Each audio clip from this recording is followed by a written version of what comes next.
మహాపరిశుద్ధుడు అయిన ప్రేమగల తండ్రి, మీ కృప నాకు చాలయ్యా.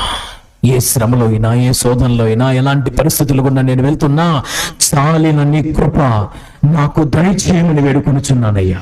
నీ కృప నాతో ఉంది. ఏ శ్రమను నేను చేయలేదు, ఏ శోధనను నేను చేయలేదు, ఏ పరిస్థితులను నేను చేయలేవు, ఏ సాతానులను నేను చేయలేదు. నీ కృప, నీ కృప, నీ కృప నాకు చాలు. నీ కృప నాకు చాలు. ఏ పరిస్థితుల్లో ఉన్నా నీ కృప నాకు చాలు యేసయ్యా.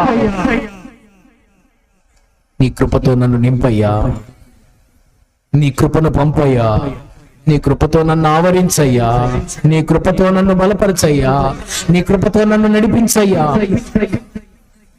మీ సన్నిధిలో కృపాసనం దగ్గరకు వచ్చి మొరపెట్టవలసినంతగా మొరపెట్టి, పోరాడవలసినంతగా పోరాడి, పెనుగులాడవలసినంతగా పెనుగులాడి, గోచాడవలసినంతగా నీ సన్నిధిలో గోచాడి